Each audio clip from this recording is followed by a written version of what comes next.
Do you see that? Can you see those bubbles? This, people, this is how you dissolve gas in water. I just put it in there so it's circulating a little bit. And I'm gonna do it again, but this is just to open the video. Look at that. See, I have to put it in the sunlight so you can see it. Otherwise you wouldn't be able to see them. Isn't that crazy? Look at that energy. Look at it. And look at how stable that energy is. Look at how long those dissolved gas bubbles are just hanging there. Man, isn't that something? I'm gonna do that whole thing all over for you again. But what this is this is about a whole new, it's not a new idea, it's not a new concept, it's not even a new piece of equipment. It's just crazy. Look at that. Look at that. Look at those gas bubbles. You gotta hit it with the right sunlight. So this is a whole different way of producing dissolved gas in water. So I'm going to share this system with you. This is a very simple video, not complicated, nothing fancy. We're in the first floor of my home. This is the system. I am the luckiest SOB on the face of the earth because, and I'm the only craziest person on the face of the earth to put this system on his home. But anyway, let me get right at it and show you because this is just fantastic, you know. And when it comes to O3 ozone generators, this is going to blow your mind. All right, you see, I have a 500-gallon batch tank out there. Now you notice I don't even care that it's neutral because it's never going to have a problem with bacteria. And that's because I have this system. This is a system called Electrolyte. Now this specific system is designed for hydrothermal, for maintaining the microbial load, balancing scale, balancing everything. But what we're going to just talk about is ozone. We're not going to get into the entirety of the rest of the subject because the video will be way too long. Now, first off, what I want to show is the difference in the filtration. Okay, what difference does it make? How do we know how effective it is and how good of a job it does? And this is just a visualization without all the technical garbage. So here we have a dual set of filters. Now, this is the incoming water from the well. Truth be told, there's a water softening system outside. I have a water softening system, so I use the water softening system, but I do not have to use it. Okay, plus it doesn't really do anything anyway.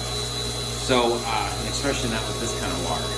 So anyway, that's the incoming water is the more important information. You see how clean the filters are. By the way, every filter I'm going to show you, these filters have been in for approximately 2 months, and they all got put in at the same time.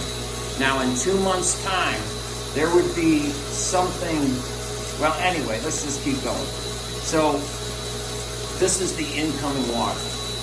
So after this is 10 micron, or I'm sorry, that's 10 micron, that's 5 micron, then it goes out and it goes back into that batch tank.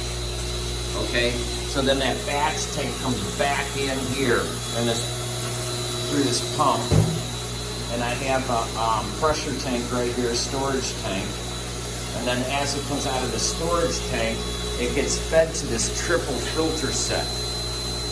Okay, it also gets fed to that single filter, and it also gets fed to that single filter. So first off, this machine right here is restructuring all the water that's in that tank. As it restructures it, with ozone as the main component in this particular case, which we'll get into in a moment, it kills the microbial load, it balances the ions, it descales the basic, It reduces the heavy metals such as iron and stuff like that. That's why it's orange. Now, that's a 5 micron filter, a 1 micron filter, and believe it or not, that's a 0.35 micron filter. That filter has been on as long as all of the rest of these. The key is the 1 micron filter. By the time we get done neutralizing bacteria using ozone, the bacteria becomes a coagulating agent and starts sticking stuff together that we don't want in the water. And by the time it gets done, you can capture it all at 1 micron, as you can see. When you go down to 0.35, there's nothing there. Now eventually, you know, we'll have to change the whole filter set, but we'll wait until this filter looks like it needs to be changed before we'll change either one of these.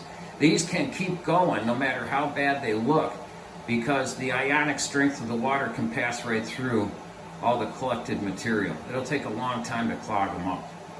So then this is a 5 micron filter. So this is just to filter the water that's going into the electrolyte machine. So it's just picking up, I don't want anything larger than 5 microns going into the machine. You can, but why bother if you don't have to? And then this is a 1 micron, and that's what's feeding my home. So my home, obviously, I live there by myself with my dogs, here by myself with my dogs. We don't go through a whole heck of a lot of water.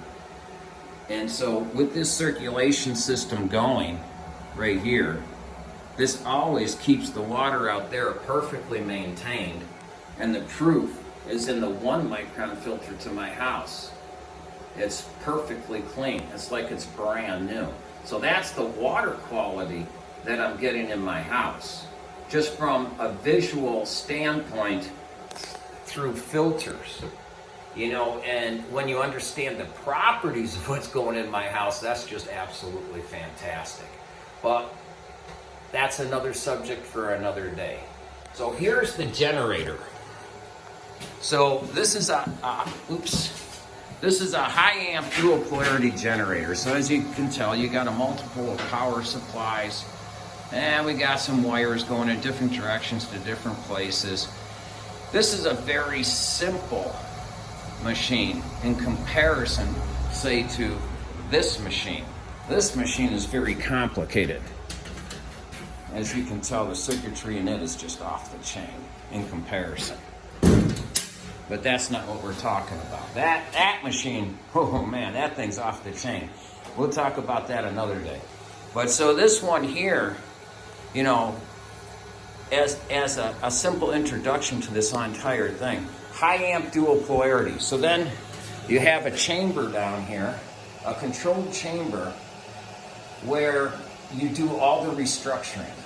So you're in control of everything. Nothing can get past you because it's all done within that chamber.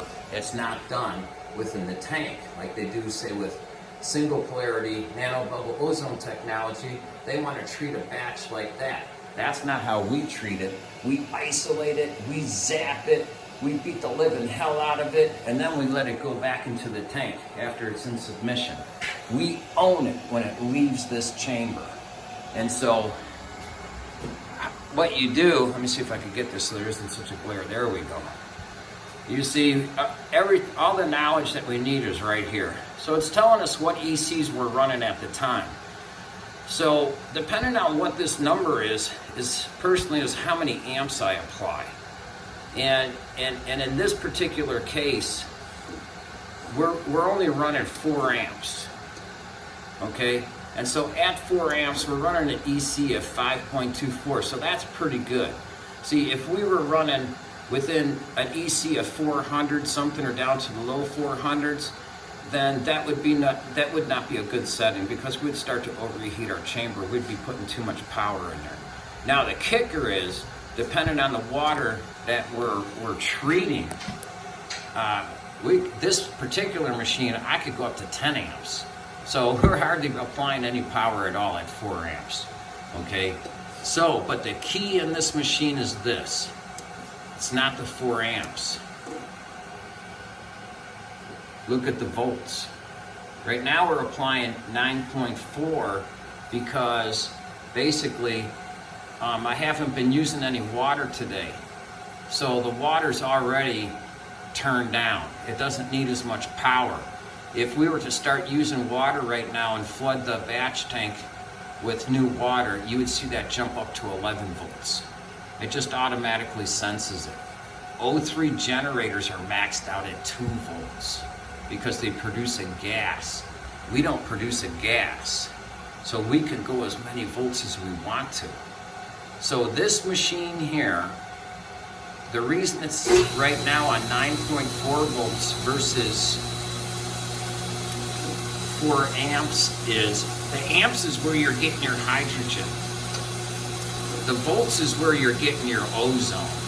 The hydrogen and the ozone interact together for perfect balance and safety. That's why this has, and for dissolving.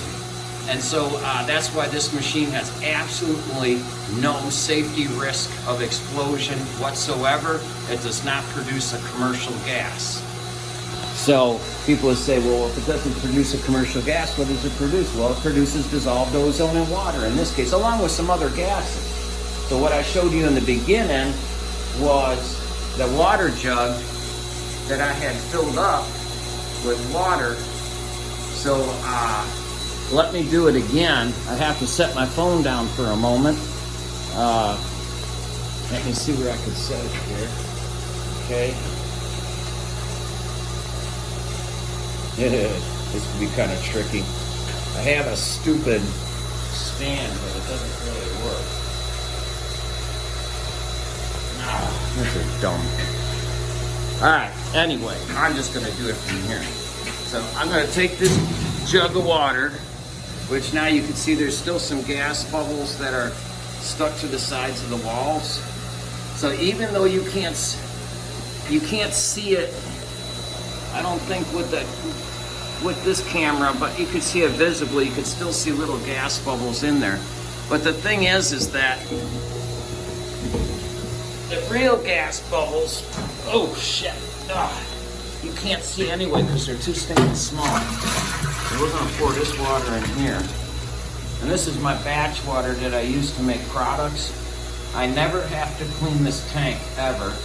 We also have a set of filters on it, you know, just in case some crap builds up or somewhere, you know, but they never have to be changed, you know, so that's pretty cool. So now what we'll do is we'll set this jug down here, and I have a bleed off line right here. And so I can just, well, it really would help if I had another person, but I don't. So you just have to deal with it. So now we'll fill up this from the machine. And this is going to blow your mind. We don't have to deal with nothing. We don't have to deal with temperature, pH, TDS, temperature, pH, TDS, or microbes, because of course we already established that there's all the microbes. But we're making dissolved ozone from water, so we don't have to worry about TDS, pH, or temperature. I'm sure somewhere along the line there is a perfect one. All right, bear with me for a moment. There we go. Now look at that. Look at that. Isn't that crazy? Let me back off a little bit. That's what we're creating. You can't do that with the ozone generator, an air oxygen ozone generator. You can't do this. It's impossible. Have you ever seen them things work? You people who own those things, you know. You wish you could do this. Look at that. Look at the hang time. Look at the bromion motion. Look at the, this is bromion motion, ionic product, and oh geez, there's another term for it too, Van der something or other, I can't remember the stinking name of it. But all that has to do with the ability to suspend gases in water. Look at the suspension of the gases in the water. Look at them. They're right here on the camera in front of you. I put this in the container. It's just a glass container. You watched me do it. Look at those bubbles. They're not even trying to go to the top. Not even trying. And then when the big bubbles disappear, that's just the beginning. The single bubbles, the single tiny bubbles, they're still there. They're still there. These are just the big ones. This is just the interaction between ozone and hydrogen. The interaction between the ozone and the hydrogen neutralizing to oxygen. That's what you're looking at. And then once that's all done, the ozone properties that are left are left. It's stabilized. Their half-life is just waiting for something to go after. Now, this is stable. Perfect stable. That's it. The only thing that's left in it, well, you can see it's still doing a little bit of stuff. So that's it, man. That's some crazy stuff. And it's a crazy system for any kind of facility. Completely eliminates your risk of any kind of micro problems like Legionella, any kind of pathogen problems, I should say. All that's what it's designed to do. The system isn't anything new. Been on the market for 2 decades. Used by some of the world's top manufacturing facilities. They don't want anybody else to use it, so they won't even help you sell it because they consider it their manufacturing advantage. So they don't want their competitors to know what they're using to lower their costs this way, that way. I mean, we could get into all the other things that it does, but this video is about ozone. So this is the craziest technology for producing ozone that exists. It produces ozone naturally from water, dissolved in water, and takes away every issue you ever had with an oxygen ozone generator. Oh, by the way, no maintenance, no high energy consumption. Look at power supplies. I could take my hand and put it on a power supply. It's cool as a cucumber, which means it ain't burning no power. The chamber, the wires in the chamber, they're cool as a cucumber. You can see where I overheated it. That's because I'm in R&D, and sometimes I just cook the water a little too hard. I torture this poor machine. But when you got it set right, there's no heat whatsoever. No gas, no explosive hazards, no oxygen generator, no oxygen bottles, no nothing. What you see is what you get.